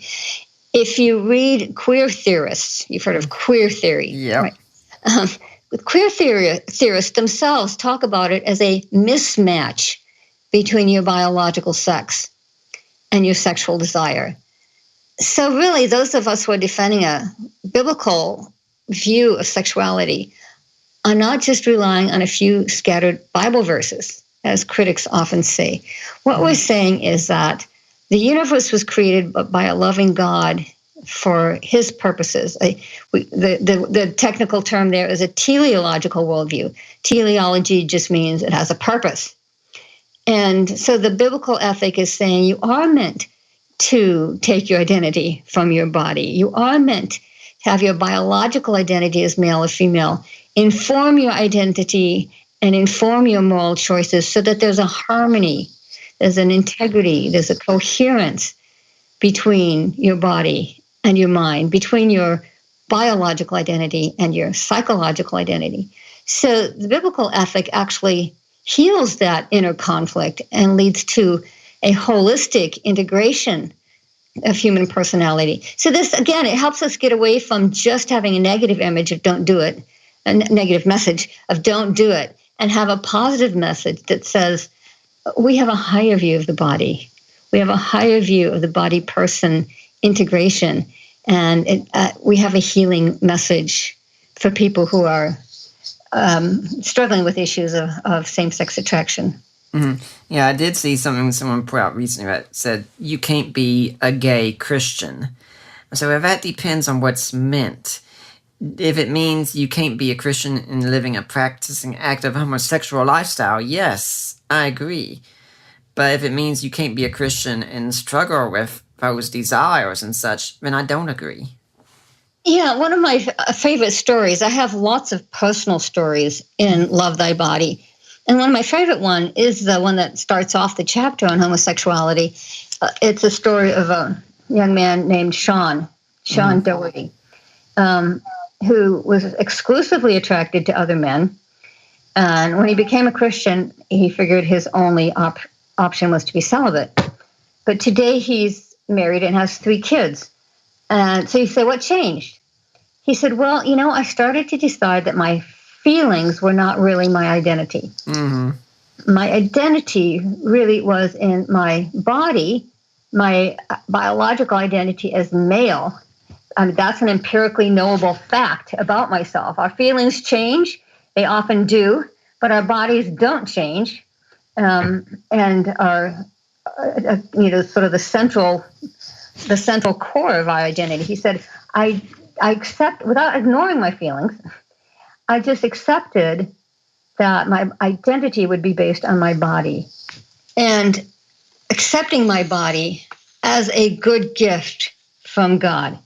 And he said, without trying to change his feelings directly, they began to change. And so at the root of these moral issues is the question, what kind of cosmos do we live in? Are we products of blind material forces?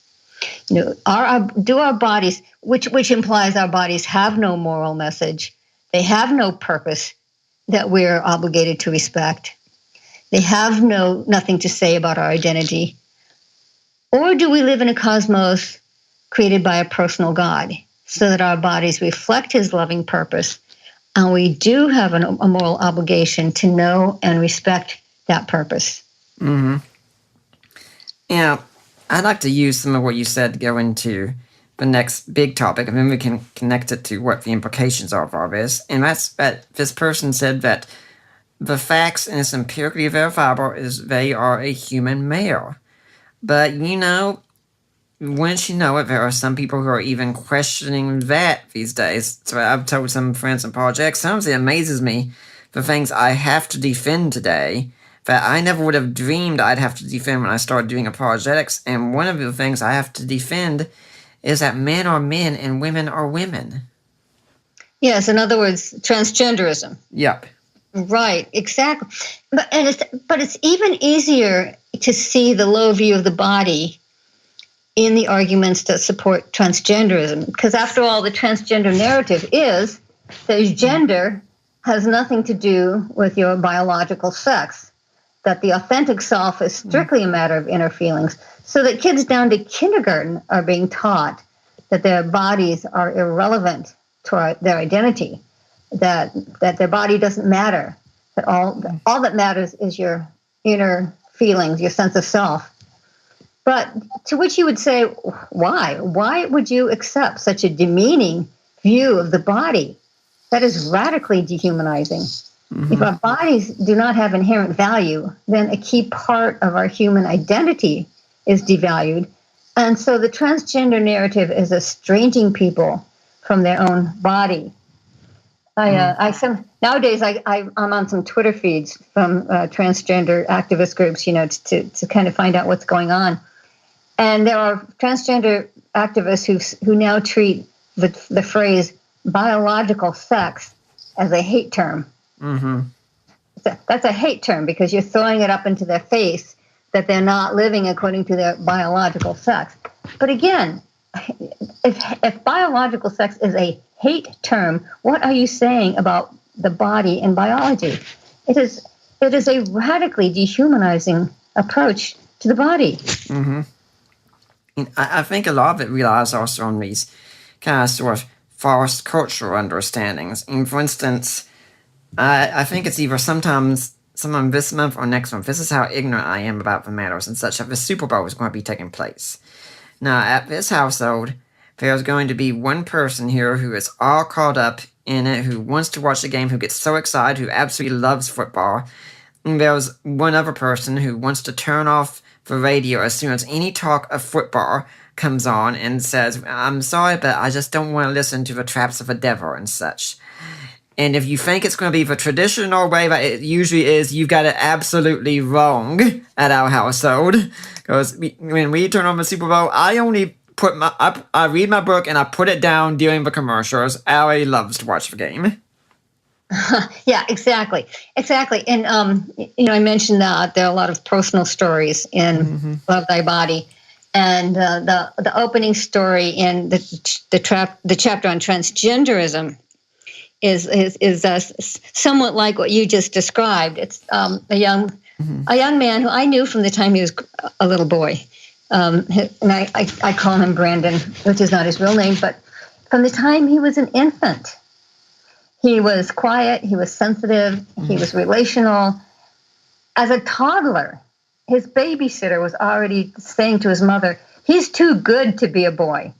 He had that quiet, compliant sense that you more likely expect from little girls.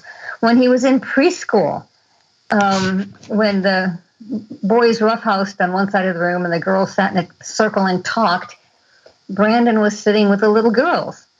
So from the time he was quite young, he was gender nonconforming. And by the time he got into junior high, he was painfully out of step with the prevailing John Wayne masculinity image. And he finally told his parents, he said, I feel the way girls do. I think the way girls do. I'm interested in the things that girls are interested in. He said, God should have made me a girl. And so he has struggled with this is not one of those cases where, a teenage girl discovers it on the internet, a kind of social contagion, which happens today, unfortunately. This was a clear case of a child with gender dysphoria. And but what did his parents do? His parents kept stressing, God made you a boy. And it's not you that's wrong, it's the stereotypes that are wrong. It's perfectly possible to be a boy and to be fully masculine and to be sensitive, relational, gentle. God has probably gifted you for one of the caring professions. You're going to be a psychologist, something like that. And they worked with him very hard. And it was a long, hard haul, but they kept reminding him that God has. If you don't fit the stereotypes, that's okay. That's kind of how you started out with the football analogy. If you don't fit the stereotypes, that's okay. And I think that's something that churches, Christian groups, need to maybe get a handle on a little bit better than we currently do. That young boys growing up who are more on the sensitive, creative side, or young girls growing up who are more on the assertive, maybe sporty side, that churches are affirming of those girls and those boys because they often grow up feeling painfully out of step with the stereotypes. And these days, if we're not supporting them, they are going to question their gender identity, and they're going to be encouraged and pushed even to question their gender identity. And I talked to a couple who's had a little girl who was 11 years old when I was writing Love Thy Body. And I quote them in the book. And they said, the schools are pushing gender issues so much that the kids are constantly asking each other, are you trans? Are you gay? There's constant pressure on these young people. And at age 11, she had a girlfriend, a friend who was a girl, who asked her to be a girlfriend, who asked her to be in a lesbian relationship at age 11. So our young people are really getting a lot of pressure on these issues, and the church has got to catch up and start giving them the support they need. There's something amusing. When I was in Bible college, I took a class on family and things like that, and the teacher had us do this thing, and we didn't know why she was doing it at the start, but she wanted to list us traits that we were sure were masculine in nature, and then list ones that were feminine. And so we made a list of masculine traits, and then we made a list of feminine traits. Then the teacher took us down the line and said, okay, now here's a question. we're going to look at each of these traits. Which one of these do you think applies most to Jesus? And it was so odd because everything that we said was masculine did not apply to Jesus. And everything that was feminine did apply. And it didn't tell me our Christology was wrong. It told me we have some messed up ideas on masculinity and femininity. Yeah, although sometimes our Christology is wrong too. I mean, we do have the leftovers of a sort of Victorian Jesus, meek and mild. We do have a somewhat feminized view of Jesus, I think. Although that's a topic for my earlier book. I cover that topic in my book, Total Truth. I have a chapter on the feminization of Christianity. But I do think that you're right that the church has often not really valued masculine traits as much. We have had somewhat of a notion that religion is and Christianity in particular is kind of a feminine religion. And and that could be feeding into some of these issues today as well. That's a good point. Yeah, there's even a book, I'm wanting to read it. It's about why men hate going to church. And it's all about how church is so feminized so often. I mean, when we go and I'm hearing the worship songs, and usually I just don't find them appealing to me at all because I'm not an emotionally driven person like that. But if I hear a sermon that's very intellectual and gets me thinking, I love that. Yeah, exactly. That's David Murrow's book, Why Men Hate Church, and it actually is very similar to my chapter 12 in Total Truth, except that I give more of the history. I give the history of how the church became feminized. And in many ways, it has to do with the public-private split in society, that as the public sphere was secularized first, and Christianity was sort of shoved off, marginalized into the private sphere. In other words, people began to say, well, things like, it's a sacred secular split, right? That the secular realm of business and politics and industry and academia was secularized, and it was thought that somehow it was inappropriate to bring your Christian views into the public arena. So where was the only place where Christianity could thrive? Well, it was pushed into the private realm. Well, in the private realm, what's there? Family, church, and women, because women are home raising children. So what happens then is that historically, churches began to cater more to women because women were the ones who went to church. And the church rolls, you could see it in the membership rolls. It became more and more common to have a woman who was a church member and a husband who was not a church member. And pastors began to pitch their sermons to women and encourage them to be the means of saving their worldly husbands. So that historically, when Christianity was privatized, is when it also became more feminized. And that's one reason that it's so important to have a Christian worldview, which says, no, Christianity is not meant to just be about my emotional life, my private life, my family life, and how to lose weight.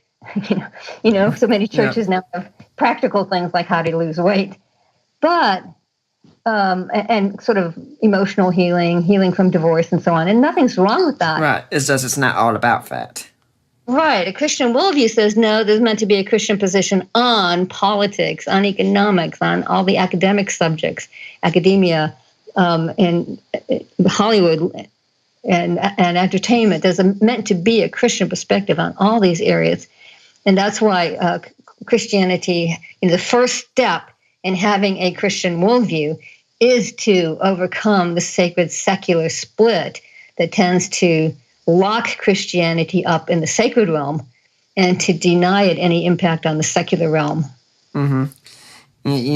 We need to talk here about the impact of both these because we've just barely touched transgenderism and homosexuality because I really like us to look at the impact of them. And people, please get the book because there is so much more in here that I can't cover. But I mean, when it comes to, for instance, transgenderism, one of the first implications I think of is I am sure there are more than enough guys out there who will be happy to go to their schools and suddenly say, I'm really a girl, just so they can go and get to shower with the girls and go back and tell all their buddies and things like that and such and get all the high fives. And people look and say, well, that's a horrible reservist, and I agree it is, but there's a whole lot more at stake, isn't there? Yeah, I have to tell you, I'm pretty careful in all my writings not to attribute motives. Mm-hmm. In other words, I'm going to deal with the ideas, Right. and I'm not going to deal with whether some people are faking it. Whether some guys are faking it because they want to get entrance into women's changing rooms and so on. I deal mostly with the ideas, and there's a reason for that.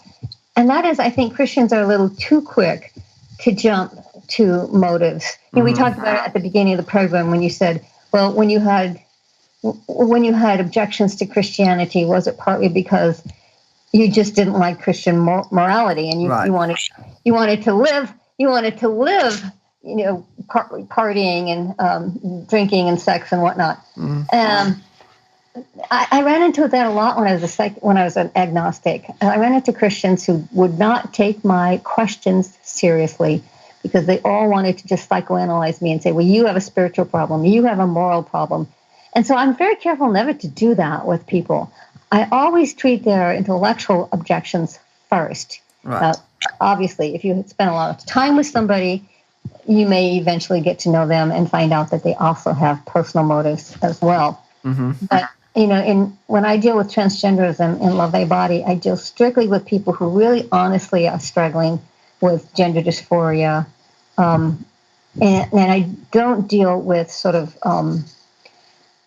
I don't deal with people who are using the transgender movement to maybe, dishonestly gain access to women's spaces and so on. That is a problem. But it's just not where I focus. I focus on the underlying worldview. Right.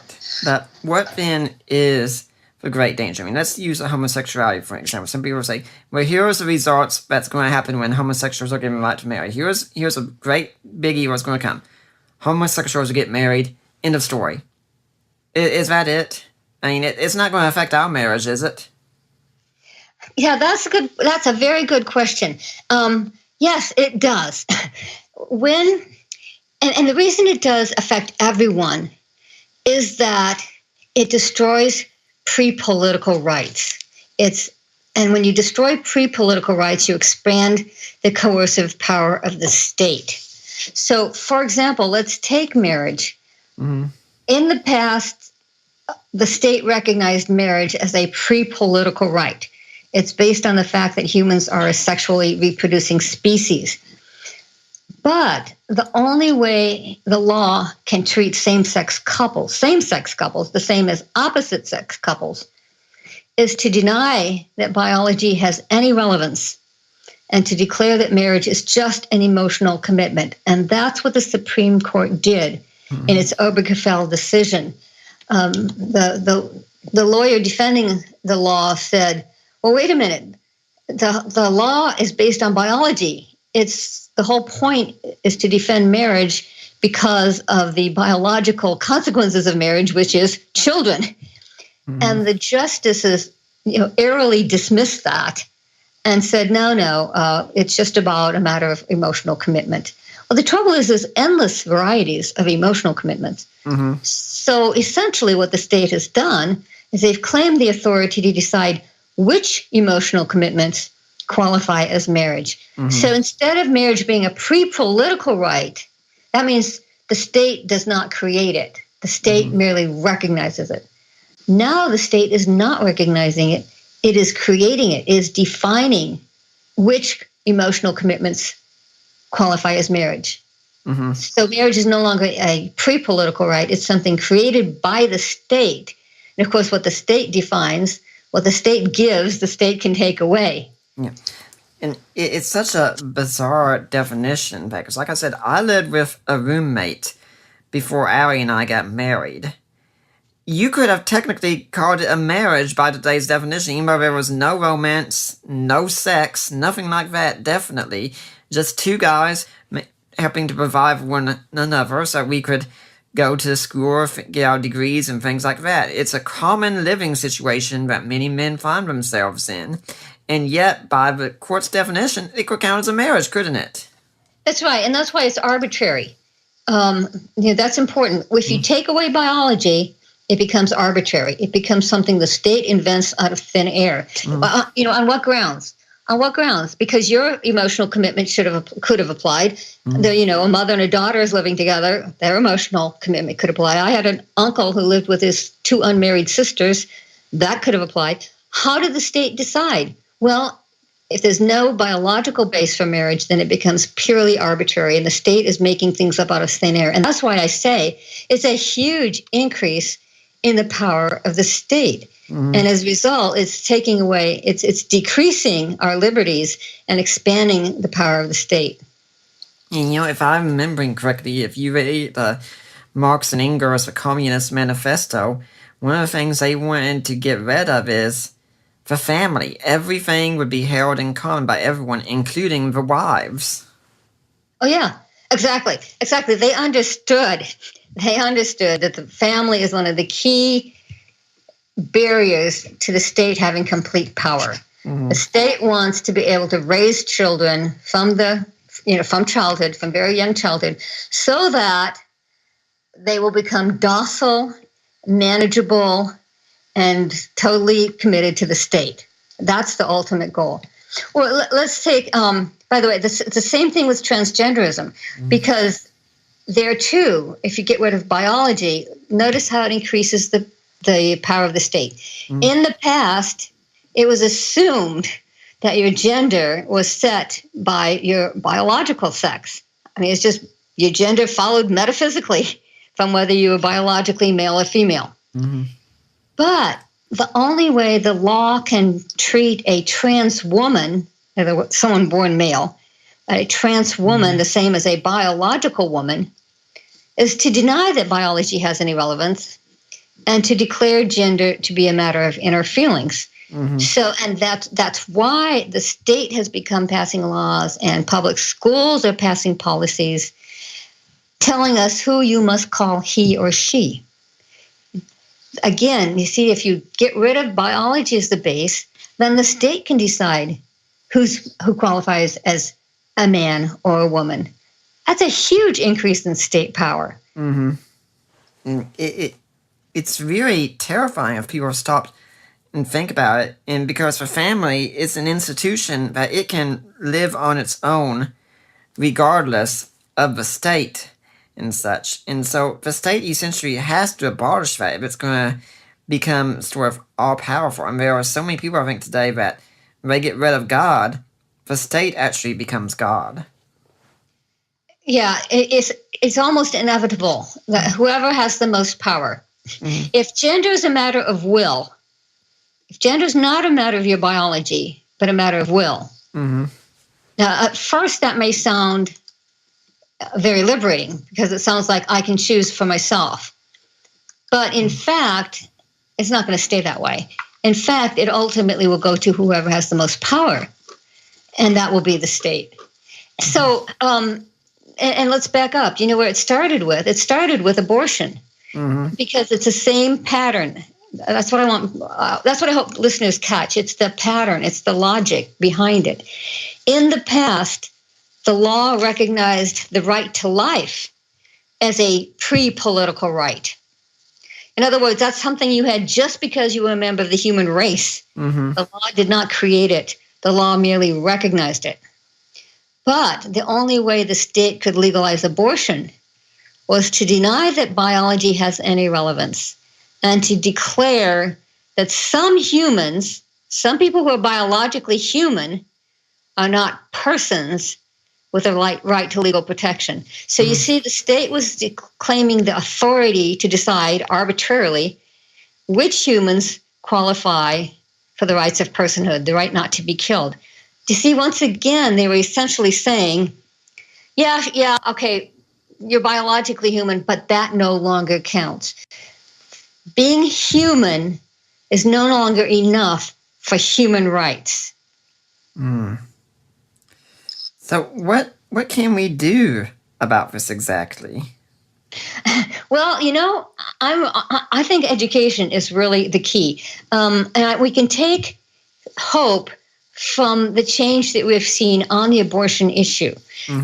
When abortion first happened, most people jumped into politics as a way to fight it, and there's certainly an important role for politics. But it's when people began to see that politically we were not achieving as much as we had hoped, that a lot of people said, you know what, it's more of a worldview issue. We need to be educating people. We can't just pass laws, because laws are ineffective if you don't change minds. And so today, millennials are the most pro-life generation out there. The numbers are there's been several surveys, and the numbers are indisputable, that millennials are more pro-life than their baby boomer parents.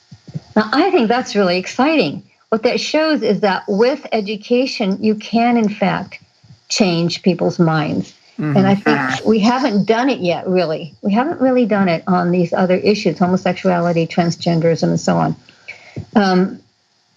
We need to get beyond, Nick, when I post something on transgenderism, for example, on my Facebook page, I'm disappointed to have to say that most of the responses, that's insane, this is crazy, how can people think this way? That's not going to change people's minds. We need to start engaging with the underlying worldview and helping people to recognize what's at stake in terms of your view of the body and what we just talked about, the loss of pre-political rights. Yeah, and I do agree anyways. It is crazy and such, but I also think part of it is we have to teach people today that thinking and feeling are not the same thing, and your feelings are not the greatest thing in the universe. I remember we had some Jehovah's Witnesses who were visiting us for a while, and we lived in Tennessee. For some strange reason, they stopped coming after a while. I can't imagine what it was.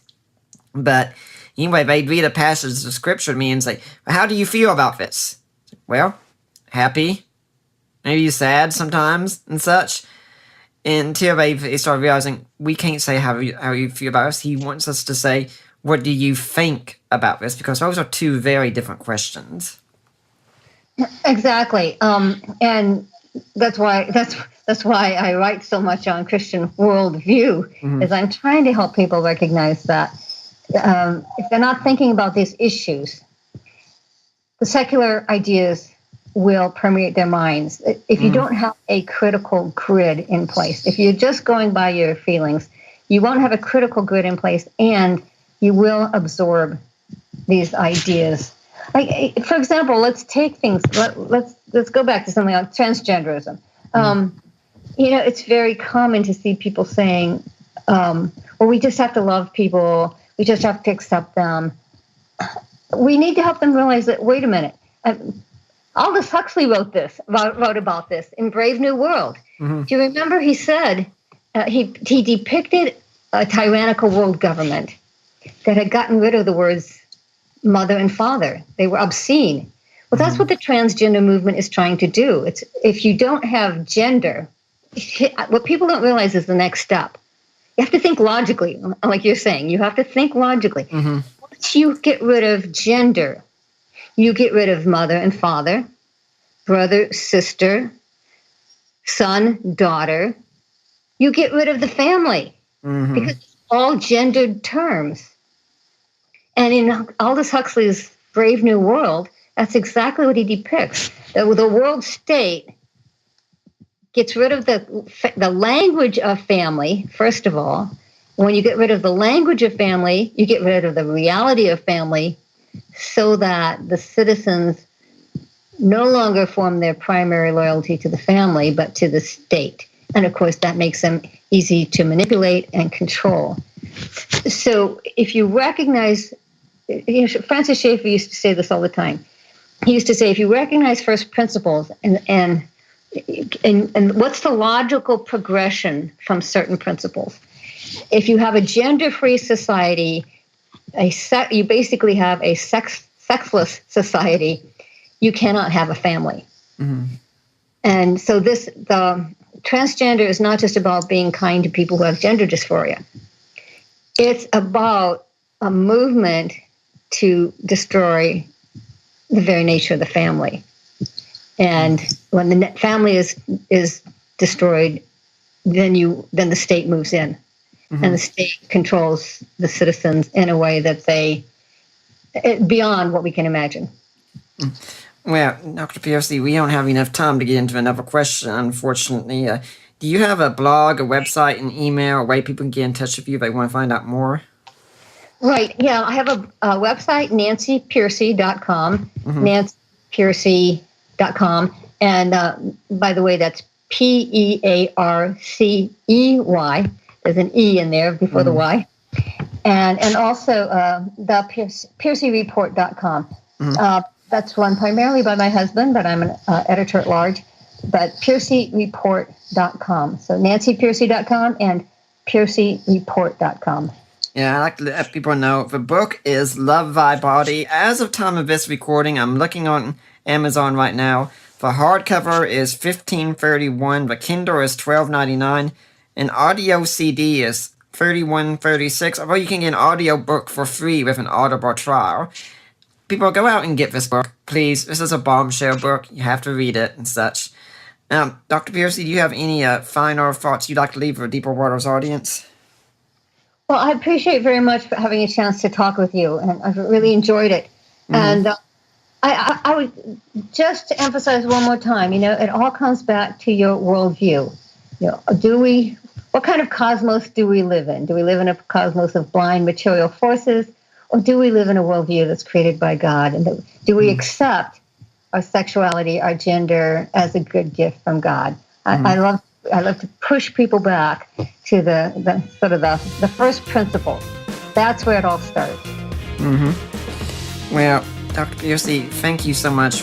It's been great having you on, and I'm glad you enjoyed it, and I do hope we'll see you back here again sometime. Thank you so much. And I'd like to let everyone know that we're going to see who we're going to get on next week. We're going to have some emphasis on marriage, family, love, and relationships, that kind of thing. For now, I am Nick Peters, and I'm signing off.